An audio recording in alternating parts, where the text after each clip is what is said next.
یہ کہانی حقیقی واقعات پر مبنی ہے۔ پہچان چھپانے کے لیے نام، مقام اور واقعات کی ترتیب میں تبدیلی کی گئی ہے۔ ہم آپ کے لیے ایک ایماندار اور فرض شناس پولیس انویسٹیگیشن آفیسر کی 35 سالہ یادداشتوں سے ایسے سچے واقعات ڈھونڈ کر لائے ہیں جن کو سن کر آپ کے رونگٹے کھڑے ہو جائیں گے۔ اگر کہانی پسند آئے اور آپ اس جیسی اور سچی کرائم کہانیاں سننا چاہیں تو ہمارے چینل کو سبسکرائب کر لیں اور بیل کے بٹن کو دبانا نہ بھولیں تاکہ ہر نئی کہانی کا نوٹیفیکیشن آپ کو ملتا رہے۔ یہ ایک جوان لڑکی کی گمشدگی کا کیس تھا۔ رضیہ اور نیم کی جوان سال بیٹی ماں جبیں پچھلے ایک ہفتے سے لاپتہ تھی۔ بدنامی کے ڈر سے پہلے 2-4 دن نیم نے خود ہی اس کو ڈھونڈنے کی کوشش کی، مگر جب ایک ہفتے مسلسل تلاش کے بعد بھی ماں جبیں کا کچھ پتہ نہ چلا تو انہیں مجبوراً پولیس سے رابطہ کرنا پڑا۔ انسپکٹر شرجیل نے ماں جبیں کے بارے میں چھان بین شروع کر دی۔ ماں جبیں ایک 25 سالہ خوبصورت لڑکی تھی۔ تعلیم مکمل کرنے کے بعد وہ ایک آفس میں معمولی سی جاب کرتی تھی، مگر وہ کسی اچھی جاب کی تلاش میں تھی۔ کئی جگہ انٹرویو دے چکی تھی مگر کہیں کامیابی نہیں ملی تھی۔ جس دن وہ لاپتہ ہوئی اس صبح بھی وہ کسی انٹرویو کا بتا کر نکلی تھی۔ اس کے بعد سے ماں جبیں کا کچھ پتہ نہ تھا، اس کا موبائل بھی آف تھا۔ اس طرح کے کیسز میں عموماً پہلا مفروضہ یہی ہوتا ہے کہ لڑکی اپنی مرضی سے کسی کے ساتھ چلی گئی ہے۔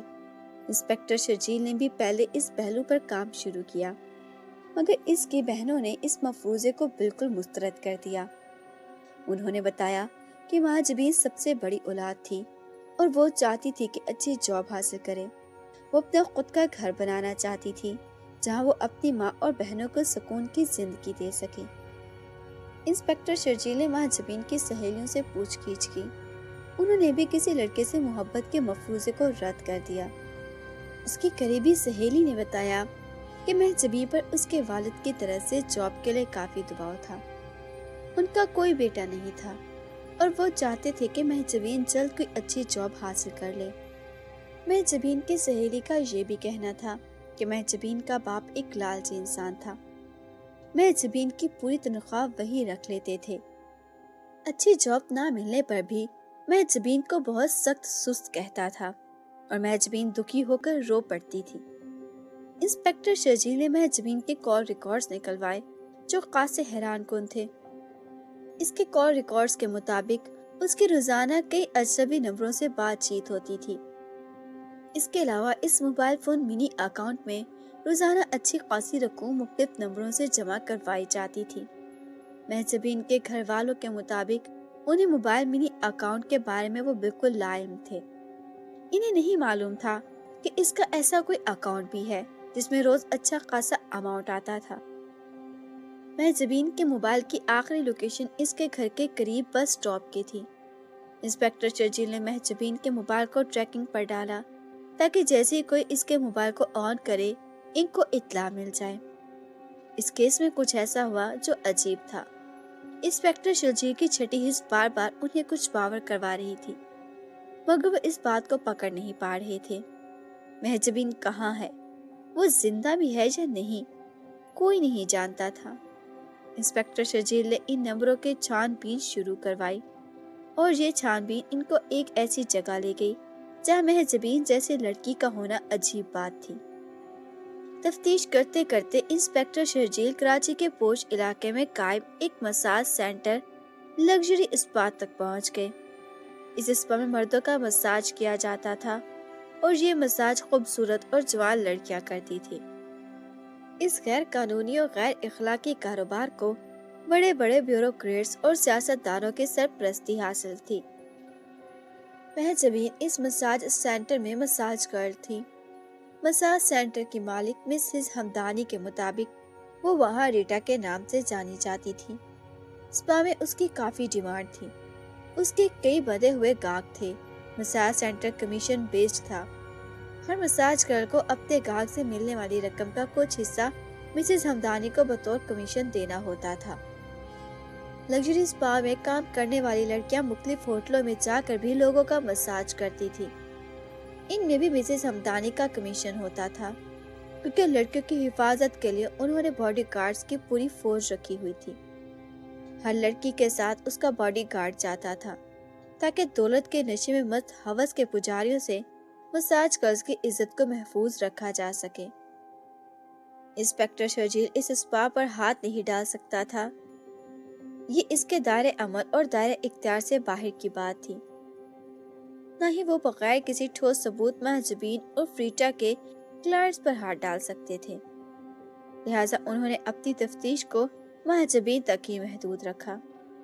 مسز ہمدانی نے بتایا کہ وہ ہر روز صبح 11 بجے سے دوپہر 4 بجے تک وہاں ہوتی تھی۔ جس دن وہ غائب ہوئی اس دن وہ جلدی واپس چلی گئی تھی۔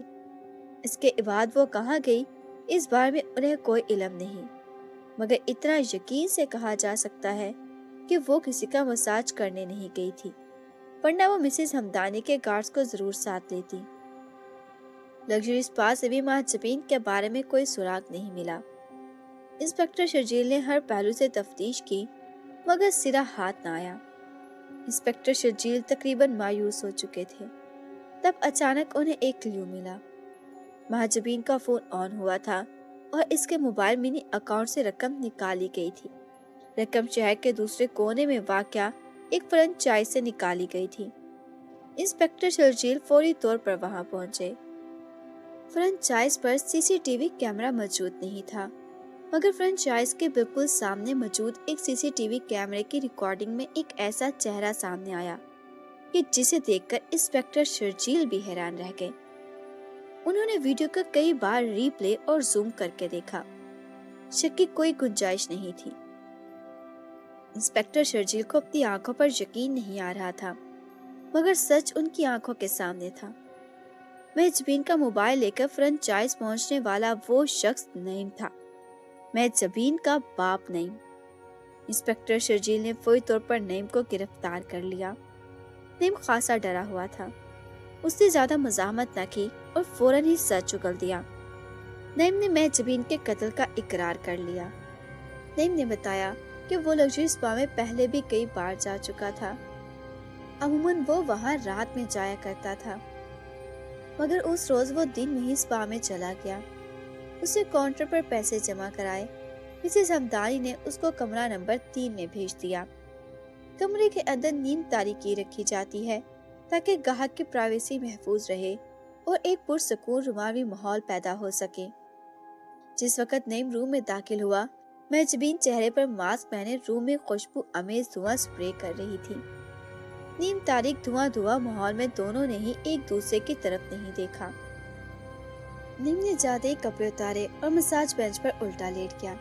نیم سوچ بھی نہیں سکتا تھا کہ اس کی اپنی بیٹی یہاں تک پہنچ چکی ہے، جبکہ خود محجبین کے بھی وہم و گمان میں نہ تھا کہ بینچ پر لیٹا یہ مرد اس کا اپنا باپ ہے۔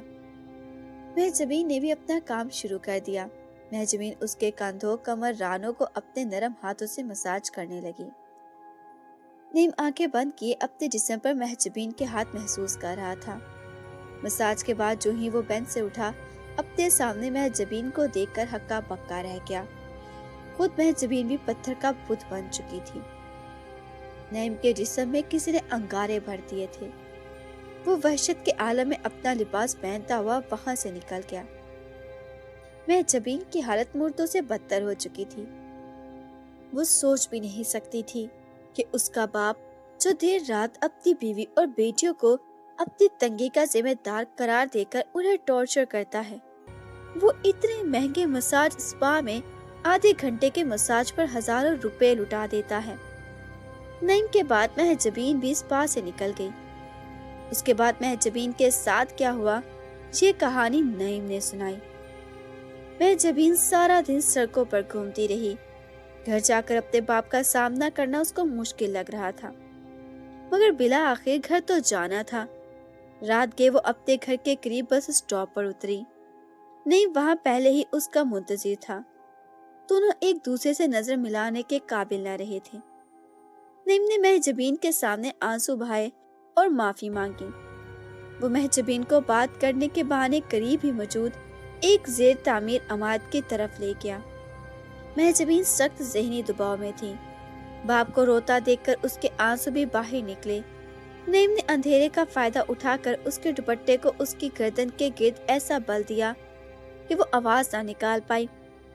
کچھ منٹ تڑپنے کے بعد اس کی روح جسم سے پرواز کر گئی۔ نعیم اس کی لاش عمارت کے پیچھے لے گیا۔